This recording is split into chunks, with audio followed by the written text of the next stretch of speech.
반갑습니다. 1학년 미술 오늘의 수업은 우리나라 풍속화에 대하여 알아보는 수업입니다. 그림을 통해서 우리 조상들의 생활상을 살펴봅시다. 먼저 학습 목표를 살펴봅시다.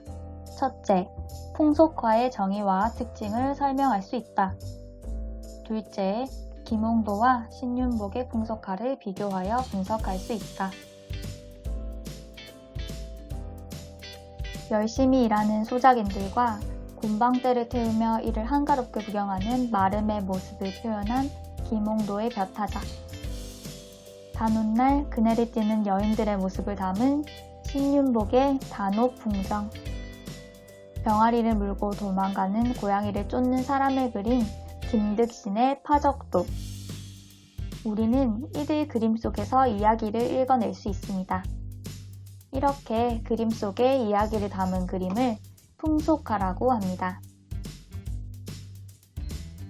풍속화는 인간의 생활상을 그린 그림입니다.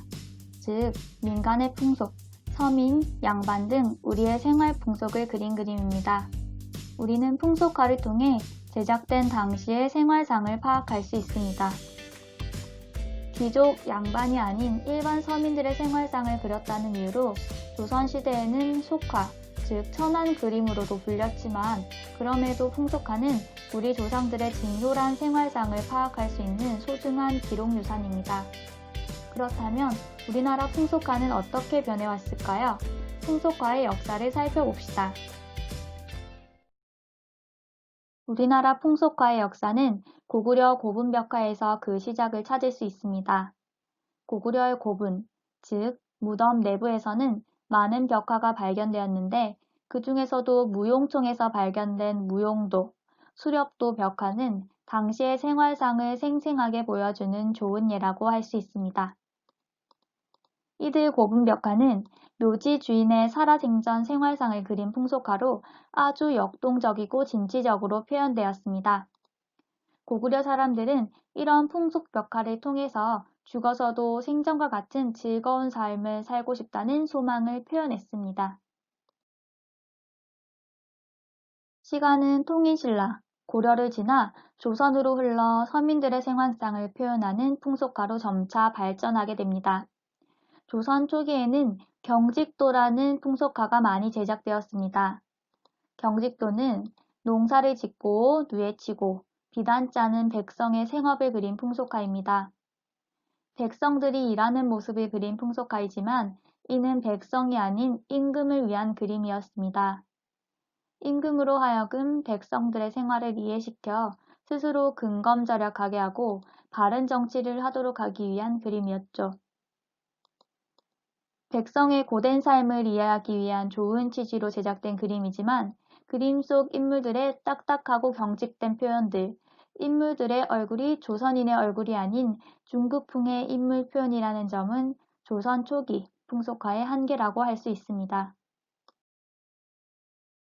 조선 후기, 풍속화는 비약적인 발전을 하게 됩니다.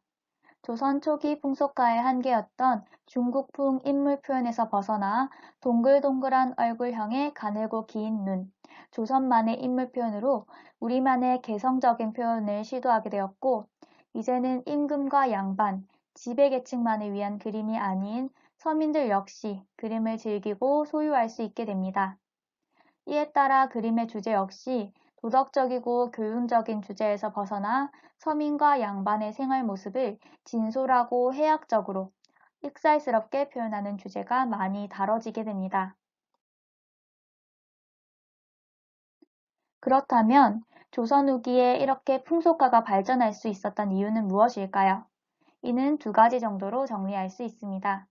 첫째, 임진왜란 이후 양반의 수가 줄고 양반을 사고 파는 일이 성행하면서 서민 출신 양반들이 급격히 증가하게 됩니다. 둘째, 영조, 정조 시대의 문화적 융성과 경제적 풍요를 바탕으로 중인 계급, 즉 상공인들의 경제력이 성장하게 됩니다. 서민 출신 양반들, 중인 계급들이 부를 축적하면서 자신들의 취향에 맞는 그림들을 집에 걸어놓고자 하는 욕망이 생기게 되었죠.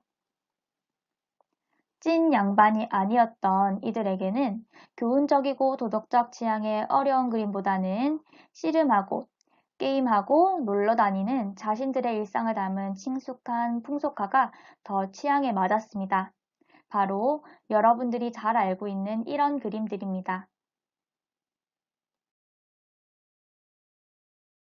자, 그럼 지금부터는 조선 후기 풍속화의 대가 김홍도와 신윤복 두 천재의 그림을 살펴보도록 하겠습니다.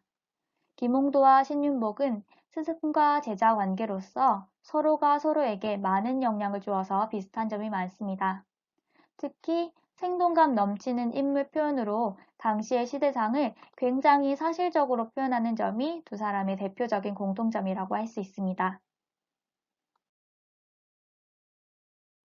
하지만 두 사람의 개성 역시 뚜렷합니다. 두 천재화가의 그림 속 차이점을 비교해서 살펴보겠습니다.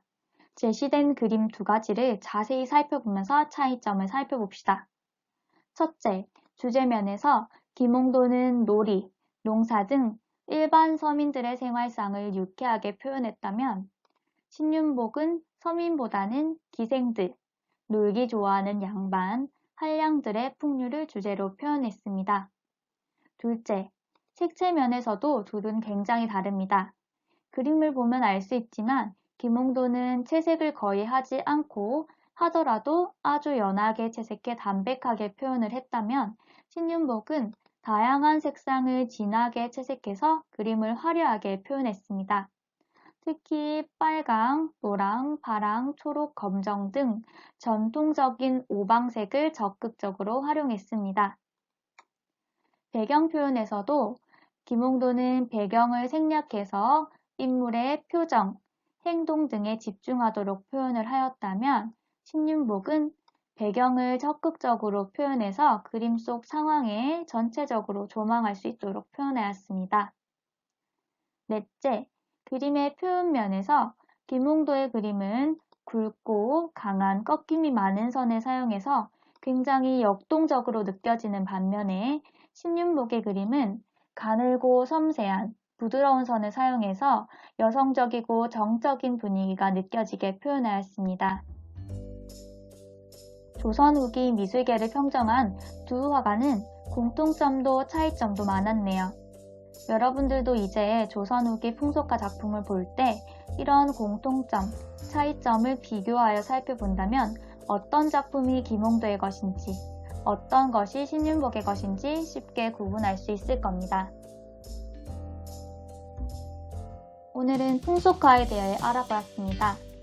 우리는 풍속화를 통해 당시의 놀이문화, 취미생활부터 유행하는 옷차림, 헤어스타일 등을 엿볼 수 있습니다. 당시의 임금은 이런 풍속화를 통해 백성들의 생활과 민심을 파악하기도 했다고 해요. 따라서 풍속화는 그 시대를 살펴볼 수 있는 사진이자 영상 자료이며 오늘날 과거와 소통할 수 있는 소중한 기록유산, 시대를 비추는 거울이라고 할 수 있겠습니다.